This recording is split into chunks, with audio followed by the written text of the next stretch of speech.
Right, let's get into it. When you picture Saturn, you probably see this beautiful, calm, golden giant just hanging out in space.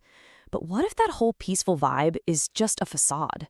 Today, we're going to peel back that serene image and take a hard look at the violent, absolutely chaotic reality of the ringed planet. For as long as we've had telescopes, we've called it the jewel of the solar system. And you can see why, right? It's the one planet everybody can point out, the one that just seems to scream cosmic elegance. Those golden colors, those perfect rings, it honestly looks like a piece of art. But here's where it gets interesting. That entire idea is wrong. The closer we look, the more we realize that this planetary jewel is actually a place of unbelievable, relentless violence. Its beauty isn't peaceful at all. It's a trap. And I'm not being poetic here. I mean that literally. Saturn isn't quiet. It blasts out these haunting radio waves that scientists have actually recorded.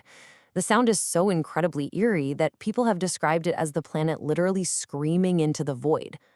So let's start with the planet itself, because the physics of Saturn are a complete paradox. This is where things start to get really, really weird. So get this, Saturn is a gas giant, right? It's the second biggest planet in our solar system. Your brain tells you it must be incredibly dense and heavy, but it's not. It is the only planet we know of that is less dense than water. If you could find an ocean big enough to hold it, Saturn would float like a giant cosmic beach ball. How was that even possible? Well, it all comes down to density. See, Saturn has a ton of mass, but it's spread out over this absolutely enormous volume. It's basically a gigantic, super puffy ball of gas, which makes it lighter than a simple glass of water for its size. Now look at this number, 10.7 hours. That is how long a day is on Saturn.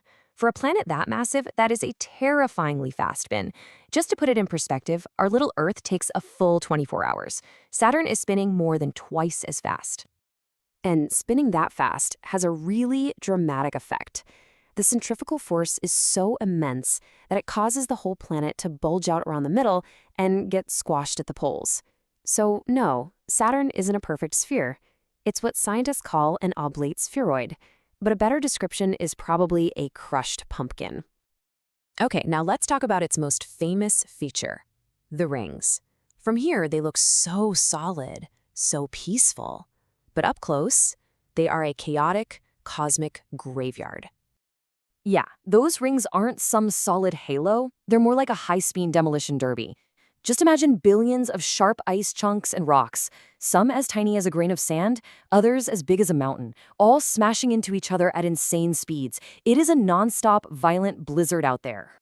And to understand where all that debris came from, you have to know about something called the Roche Limit.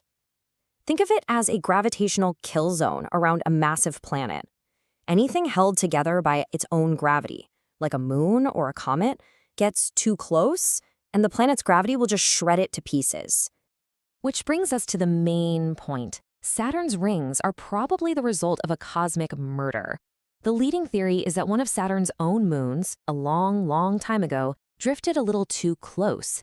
It crossed that Roche limit, and Saturn's gravity just tore it to shreds. What we see today is just the beautiful, glittering memorial to a dead world. And the crazy thing is, even this beautiful graveyard isn't permanent. Scientists have found this thing they call ring rain. Basically, Saturn's own magnetic field is grabbing particles from the rings and pulling them down into the planet. In about 100 million years, which, believe it or not, is a blink of an eye in cosmic terms, the rings will be completely gone. Okay, let's dive into the atmosphere now, because if you thought the rings were chaotic, just wait. The storms on Saturn are the stuff of nightmares.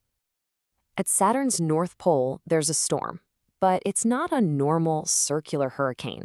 No, it's a perfect six-sided hexagon. The scale of this thing is it's mind-boggling. This single storm is wide enough to swallow our planet, Earth, 4 times over. So why a hexagon? Nature doesn't usually make straight lines and sharp corners, right? Well, it's one of the biggest mysteries out there.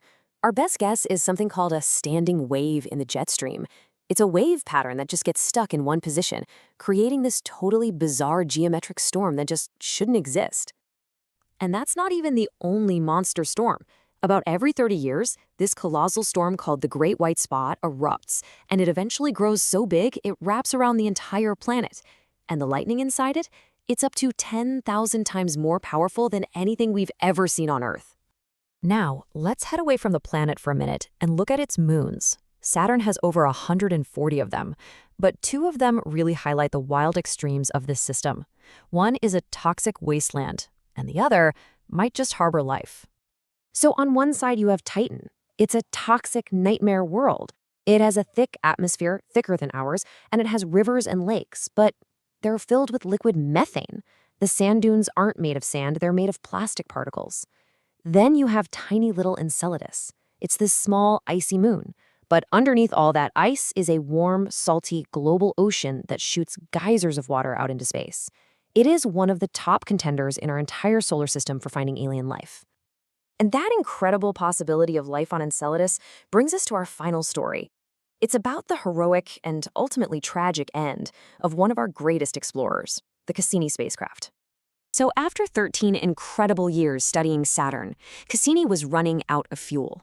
NASA had a huge problem. They absolutely could not risk the probe running out of control and crashing into Enceladus, possibly contaminating that pristine ocean with microbes from Earth. So they gave it one final command, a controlled suicide dive straight into Saturn itself. And in its final moments, Cassini just kept working. It kept its antenna pointed at Earth, transmitting priceless data about Saturn's atmosphere until the very last second. Then the heat and pressure ripped it apart, melting and vaporizing it completely. The probe that taught us almost everything we know about Saturn became a permanent part of it. When you really look at it, Saturn teaches us this incredibly powerful lesson about the universe. The most stunningly beautiful things we see out there are often born from the most violent events imaginable. Saturn's beauty isn't a sign of peace at all. It's just the magnificent, breathtaking results of chaos, destruction, and the relentless, crushing power of gravity.